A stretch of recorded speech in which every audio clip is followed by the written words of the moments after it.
Today we're going to talk about one of the most significant set of events, if not the most significant set of events. The borders, the political map, the language that you speak, institutions that we study in, it has been touched by European colonialism. European colonialism is one of the most significant, if not the most significant force, culturally, historically, academically, institutionally, legally, that has set the terrain for the current world, especially for the current Muslim world. Now, colonialism is something that is tricky because it is simultaneously well known in a general sense, but the nuts and bolts, the details are often glossed over. And that actually makes it harder to drill down into what is so problematic, because when we think of colonialism, we think of just like killing and stealing and stuff, and then there becomes this homogenization of history and practices where other people, for example, people who want to defend European history and Western civilization, they want to say, oh, well, that's no different from what everybody else was doing. China's colonized people and the Arabs colonized people and everybody's colonized somebody at some point. Not really. So colonialism refers to something very specific. And then if we cross over to the 1800s, it refers to something extremely specific, actually completely unprecedented in human history that we have to talk about. Now, this type of colonialism was a little bit more typical or precedented historically, even though there was a different arrangement from the typical type of domination. There were things that are in common in other types of conquering and other types of domination, such as brutal violence, ethnic cleansing, and resource extraction. The arrangement that colonialism established was one between the colony and the metropole. The colony was used in a very parasitic way to extract resources, intellect, lives, whatever you can, from that, and it was funneled to the metropole or the empire. And what was special about it was the remoteness that was between the empire and the colony. In earlier times, in order to occupy somebody, you had to basically be on the ground. You had to be right there. Not so with colonialism. Colonialism was sort of like remote control domination, where you have something like the British Isles or the British Empire ruling the subcontinent, British India or British Hindustan, which is literally the opposite side of the world. You have the Dutch that were colonizing Indonesia. You have these things are happening across enormous distances, and what that created was a dynamic in which there was no possibility for the locals to successfully rebel against the ultimately responsible people for their domination. So it doesn't matter if you were in India or today's Pakistan or today's Bangladesh and you were under British colonization, there's no way you were going to get a chance to even sniff or look at the king or the queen. It was way too far away, and there's all of this apparatus that was set up in between you, layers and layers and layers and layers, with the final layer, the layer that you have interface with, typically being actually your own people, which is another aspect of colonialism that we have to talk about. So let's give some specific examples. You've got the defeat of the Mughal Empire in about 1757. The British East India Company, the EIC, was a proxy for the British government and the British Empire. But this is very typical of that era of resource extraction. You find these capitalistic venture groups, either from the British or the Dutch or otherwise, that are doing these things. And because they are trade companies and capitalistic enterprises, they are largely focused on just business, trade, commerce, and resource extraction. That doesn't mean that they were peaceful. No, in fact, they often used guns, whatever they had, force in order to force themselves in on a market or to forcefully open up a market to their trade and to what they wanted to do. But the main structure is not something entirely foreign to us. This idea of colony and metropole, that even if there were tyrannical systems of tax extraction, let's say, that were happening on the ground, what European colonialism would do is it would come in and it would co-opt those systems, use them for themselves. But the only difference is that the tax money is now getting shipped across the world,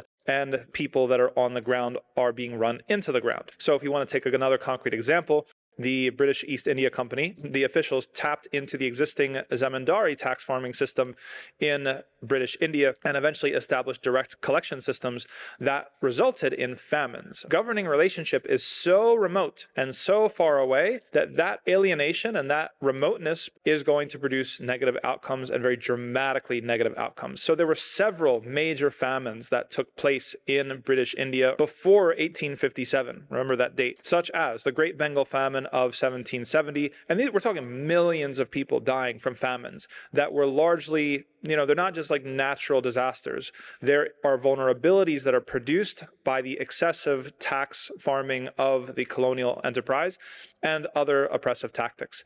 There was Chalisa famine from 1783 to 84, the Dojabara famine of 1791-92, the Agra famine of 1837 and 1838. Because there is no organic relationship between the empire and the colony, then they just don't care. They're just after their bottom line. And if they have to extract everything in order to reach their bottom line, and if the people have to starve, then so be it. That they didn't really care, and they weren't under threat of a popular revolt, again, that was going to necessarily reach the real people who are pulling the strings. Now, let's look at some of the other tools in the toolbox of the early phase of European colonization. Another one was European investment, and I love this one in particular because, again, people who want to defend European history or defend Western civilization, which is a complete social construct, they want to say, well, we built hospitals, well, we built roads. The infrastructure that European colonizers invested in really only served the empire. The roads that they built were roads to hasten and make more efficient the extraction of resources to send to the empire centers. The hospitals they built were often to treat the colonial administrators and the soldiers that were keeping the local population in line, right? Even if you want to talk about like the Suez Canal, for example, the European powers invested in the Suez Canal, but they did so because it was going to align with their foreign policy interests and their trade interests. They had very advantageous financial agreements with many of the powers after, demonstrating some show of force. And so they wanted the goods to flow more freely. This wasn't them just trying to invest in the Suez Canal because they loved Egypt and they wanted Egyptians to have a good way of life. No. And therefore, the so-called fruits of much of these infrastructure projects were distributed very unevenly. Like the average person is not going to benefit from these things whatsoever. Gee, we experience a lot of that today. Anyway, another tool that was in the hand of the European colonizers was capitulation agreements. And you might have heard of this term before, but there's a lot of lack of clarity as to what it actually is. Originally, capitulation agreements were based off of medieval commercial agreements that granted extraterritorial consular rights to foreign merchants. And we have a very similar system in the Sharia, where if somebody is coming to you from another territory and they want a specific license to trade, there needs to be a special relationship between the government that's sending him and the government that's receiving him. That's typical. But what happened under European colonization is that the European colonizers, they started to sign agreements and use such agreements as tools to get a foothold into other empires and places. So, for example, the British and the French, they signed agreements allowing their own commercial agents, which they called factors, they granted them legal immunity. So we've got a British trader who's coming into Hindustan, and he has legal immunity. That means even if he kills someone on the ground, maybe he's not going to get punished for it, right? He's backed up now by the full force of the British Empire or the French Empire or whatever have you. You can see how this is already getting problematic, but then they continued to extend it, that they extended these extraterritorial rights not just to people that were subjects of their own empire, but religious minorities that were living in the other empire. So if they were a Christian nation, for example, that they would extend those same rights and privileges to Christian minorities within Muslim lands. Now, we know from the history of Islam, religious minorities were treated very, very well in Islamic history, almost without exception. Unfortunately, the exceptions are ones that we wouldn't claim as Sunni Muslims anyway. But in general, Islam was not spread by the sword. This has been a lie that has been propagated about Islam. You can look at Richard Bullitt's work, Islam from the Edge, many other works that have dispelled this myth that Islam was spread by the sword. All that was Crusader propaganda. You can't even really accept Islam by force. It's kind of a nonsensical thing. We don't want fake converts. We want people who are going to genuinely convert to Islam. So religious minorities were generally treated well under Islamic governments and Islamic empires. However, there became this dynamic where, well, first of all, we should say that Muslims were not treated so kindly under Christian empires or other empires whatsoever. But the point is here that the foreign powers started to try to win the allegiance and leverage and instrumentally weaponize those Christian minorities inside of Islamic lands. They were basically taking advantage of the fact that religious minorities were allowed and actually thrived within Muslim lands for centuries in order to create a special relationship with them and grant them certain privileges that would maybe make them a little bit more loyal or start to seep away their loyalty from the empires in which they lived. Now, you can see how this is gaining a foothold, a colonial foothold in the Muslim world. And one of the ironies that I find about this is that Muslims in the West are treated like a fifth column, as if we have some secret plot to overthrow anything or to impose our will, which couldn't be further from the truth. But if you look into history, we find that, oops, again, every accusation is a confession that it was the Christian empires and the Christian nations that were using religious minorities in Muslim lands as a fifth column. So maybe that's a little bit of projecting and guilty conscience there. There's other tools that European colonizers used in Muslim lands, such as debt. Debt was a very powerful tool. Financial entanglements gave European powers leverage politically. For example, the British Prime Minister Disraeli arranged for the purchase of the Egyptian government's shares of the Suez Canal Company in 1875. That happened to be financed by the Rothschild bankers. So stay with me here, right? That this was a project that they initially invested in because they wanted the Suez Canal to be built so that it would increase the traffic of goods, and they already had favorable trade agreements in the area. Okay, well, the Ottoman Empire was also heavily indebted to the British, and they would take on a lot of debt from foreign powers, and this was not just the Ottoman Empire. Many other Muslim lands became very indebted to European powers, and then British or the French or whoever would come will buy out your shares for the Suez Canal, and then you can repay your debts to us. And of course, you have to find someone to finance it, and in this case, it just happens to be the Rothschilds. And there's also there's much evidence to demonstrate the way, specifically talking about the Ottoman Empire, in which the British used the leverage of debt in order to get the Ottomans to make certain reforms in law, especially laws that had to do with economics, even with waqfs, with religious endowments and the like. Now, all of that is, again, not unheard of. This stuff is precedented in history, even if it's very sinister, even if it's oppression, even if it's wrong. But in the 1800s, colonialism underwent a change. It underwent a transformation. And it morphed to something more sinister, which is the re-engineering of an entire society and the re-engineering of individual consciousness. There was a concerted effort to change the way that people lived, practiced their religion, thought about themselves, and identified. And the sad thing is, the effects of this project are still seen today. So what were some of the things that the colonial power started doing to the Muslim world in the 1800s and that continued until the colonial period was formally ended, whose effects still continue today? One of the most central things that happened was the dismantling of the Sharia. So the new colonialism had a very, very thick juridicality, fancy word to say, that there was a legal dimension. It wasn't like when Muslims came from land to land, and even if they conquered a land, they would allow the religious minorities to govern themselves according to their local laws, typically as long as you paid the jizya, which was a head tax that was in lieu of your military service. What was the business of the Muslim ruler to really determine every single law that you obeyed by? That was not the case with European colonization, especially its later period.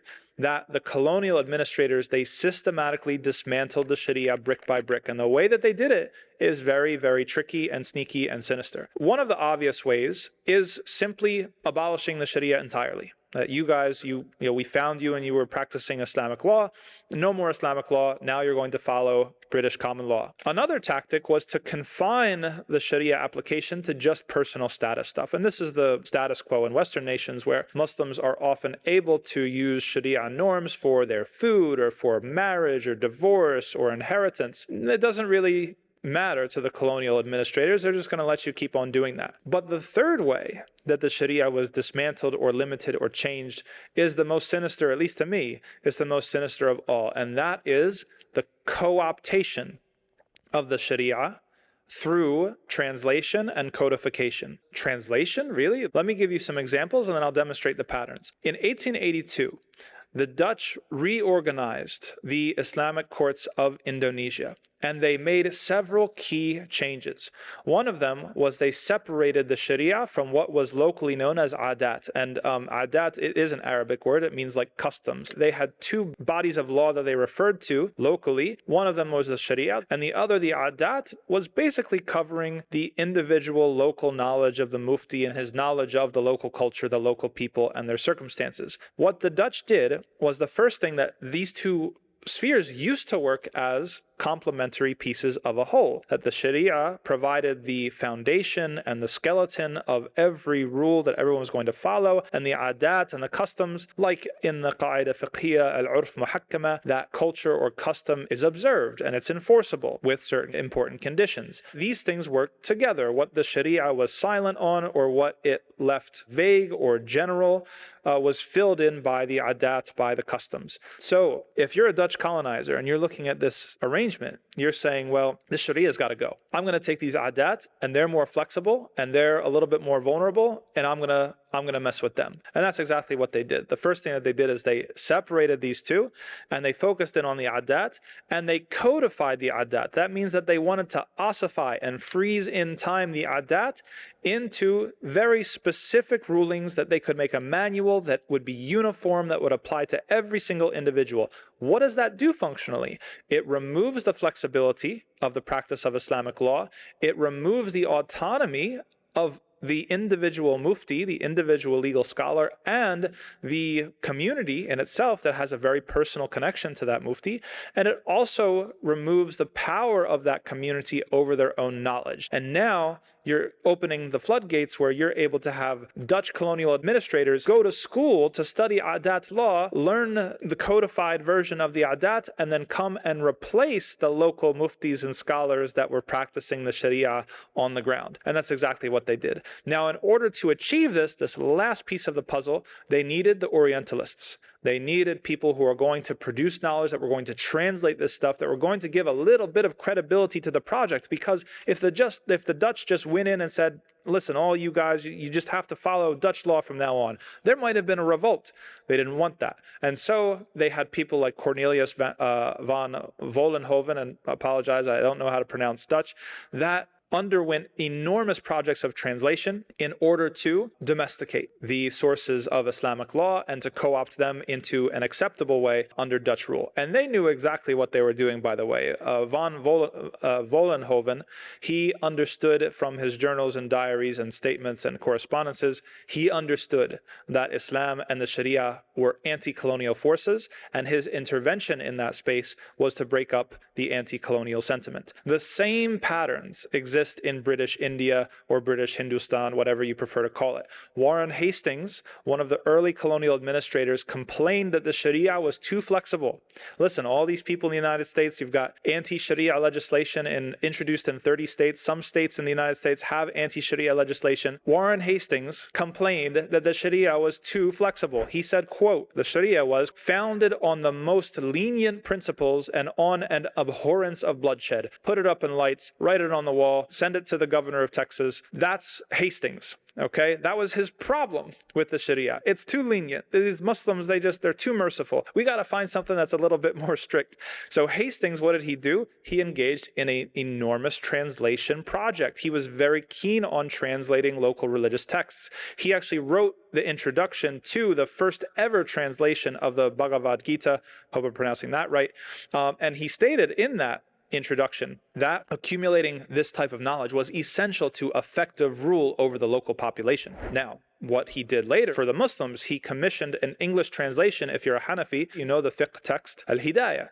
He commissioned a translation of Al-Hidayah, and he codified it as the source of Islamic law. Forget the rest of the madhab, forget the other madhab, forget the faqih, forget the mufti, forget the qadi. It's all in this book. Al-Hidayah now is like the Quran, or even more than the Quran. That's what Hastings did. The same way that it functioned in Indonesia, it functioned here, where it stripped the practice of law from its flexibility, its local knowledge, the discretion that was offered the individual local scholars, and it also bypassed the local scholars and ulama. It created a new field of study that any British person could grow up and go be an expert in Mohammedan law and then get a job ruling over people in British India. Madness, but true. Now, after Hastings, Sir William Jones was the one that furthered these projects through his founding of the Asiatic Society. He wrote prolifically on a lot of different topics, and he was the one that took this to its logical conclusion, the full-blown codification of all what he called Mohammedan law. It would be known as Anglo-Mohammedan laws,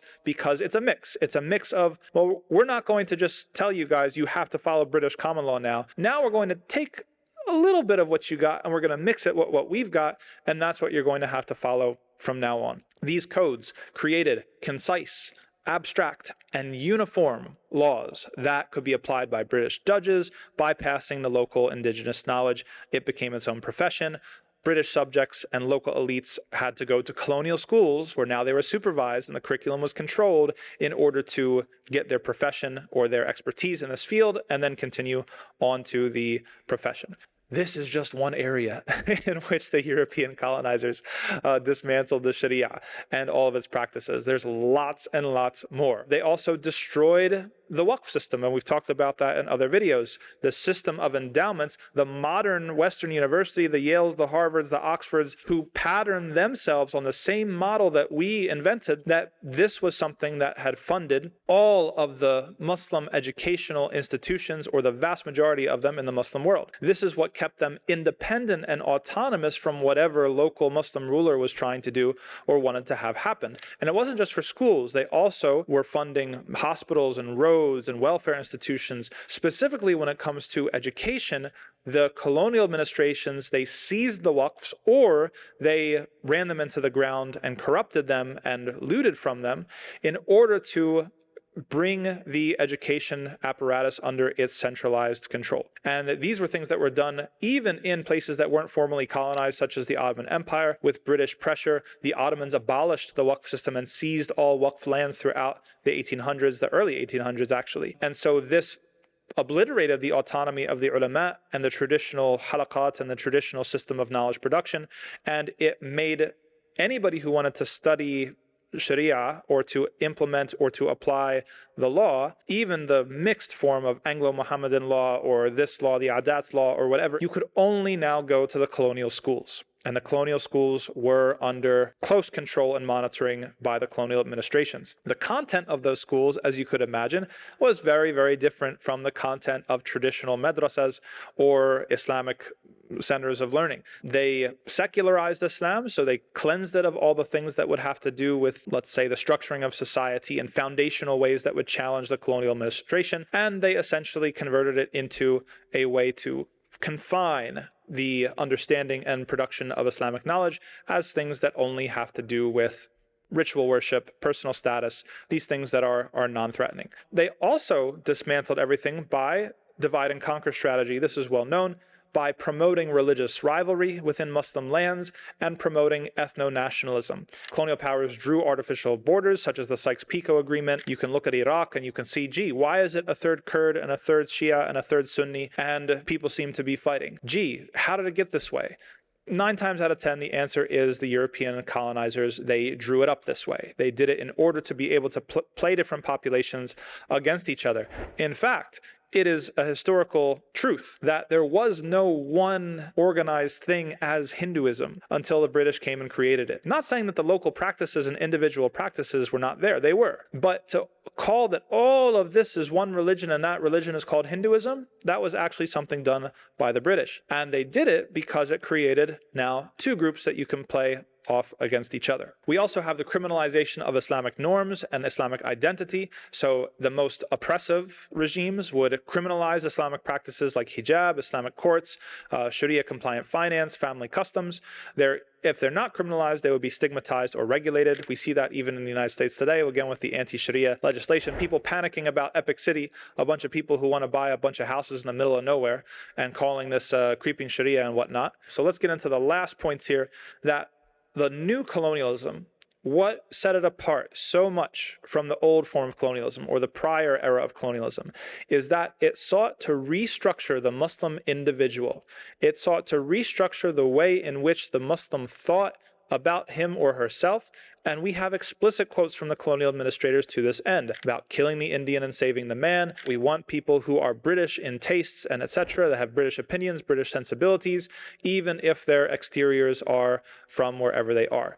That the colonialism that was practiced by the British and the French and the Dutch and the other European powers, that it was to produce a certain type of subjectivity, a certain type of person that was subservient to the colonial administration. Part of this was denigrating Islam, making the practice of Islam and Islamic scholarship seem backwards, defunding Islamic education and the scholars to make them backwards, having your best and brightest students go to study medicine, and medicine you're never going to even touch anything like a Quran or a book of hadith, so that you can perpetuate the perception that those who go to study Islam are backwards. Now, what do we do about this reality? This is the world that we inherited. If you look around, if you woke up in 2025, you look at the political borders, you look at the languages being spoken, you look at the flow of B1 visas and students from this place to that place, and where are people going? This is the world we inherited, the world that was made largely by European colonization, which is particularly pertinent to every Muslim in the world. What do you do about it?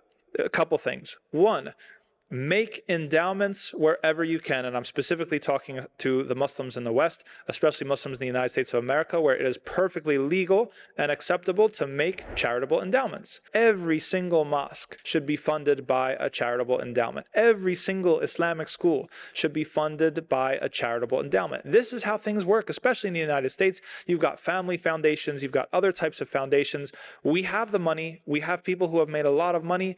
This is the need of the hour. That way you're not stuck in fundraising mode. Isn't it annoying, everybody? You're in the last 10 nights of Ramadan. It's the 27th. It could be Laylatul Qadr. You're in the middle of Taraweeh. You've got khushu'. You're praying and you're crying in your prayer. And then all of a sudden, you're in between rak'at and the doors close and it's time for a fundraiser. And what's the fundraiser for? It's just basic operational budget, keeping the lights on, paying the imam, whatever. This is not acceptable. We have to do better than this, but we're never going to do better than this if we don't normalize and make ubiquitous, make widespread, take back the model of the waqf that Islam gave to us. Corollary is that we should be very, very wary and skeptical and suspicious of our institutions being funded by government grants. Yes, we should. Those government grants might seem like free money, but there's always strings attached. Even if the string is just that, it can be taken away and removed whenever they want. This is a band-aid to a larger gaping wound that requires stitches, that we really need to take control of our own community institutions and to fund them properly. And government grants are not a long-term or sustainable option for that. We need to make sure that we implement the waqf. The next thing that we need to do is we need to fix Islamic knowledge. It doesn't mean fix Islam. Islam is perfect. We need to fix the way that we understand Islamic knowledge, produce Islamic knowledge, and teach Islamic knowledge. That Islamic knowledge has to be holistic. It's not the secular, colonial approved version of Islam that's only limited to the 5 pillars and the 4 walls of the masjid. It has to deal with how to contribute to society, how to make society a better place, outside of the box thinking. And we also have to send our best minds to study the deen. If you're complaining about the level of intelligence that's reflected in the religious scholarship around you, ask yourself, are you willing to send your son or your daughter to go study the deen full-time, seriously, as a lifelong vocation? If the answer is no, then I don't know that you really have much of a right to complain. You have to dedicate your best minds to Islam if you want to get the top tier scholarship that we need for the moment in which we live. And the final thing is that all of us individually and also collectively should try to pursue financial and economic autonomy. Towards the end of his life, Malcolm X, rahimahullah, used to talk about this a lot. Black economics is what he called it, in the sense that we need to avoid debt, be debt-free. We need to take control over our businesses. The Muslim community should be able to provide jobs. All of these people who are getting doxxed for speaking out for the truth, where are they going to work? If we don't have any job opportunities for people, we can't employ people, we don't own land, we don't own buildings, then that is a very big strategic weakness, that we have to take control of our own communities. And if someone were to come and say, oh, it's too hard or it's too expensive in the United States, then I would disagree with them, because there are many communities that are already doing it today. There are many communities that don't actually even purchase insurance. They don't even deal with commercial insurance. They have community insurance. They take care of insurance among themselves. That if someone within their community gets sick, everybody chips in and they take care of it. No HMOs required, no pre-existing condition, needing to be proved, nothing like that. And the same with real estate. There's no need for loans or to go to the bank to get a loan and involve yourself with interest. There are communities in the United States that they pool their money and they purchase things collectively and they work collectively.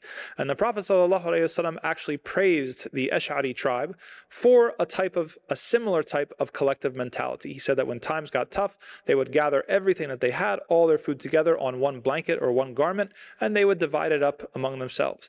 That collective thinking and collective action is praiseworthy, and at this particular time, especially living in the world we live in the wake of European colonialism, it's what the Muslim world needs today.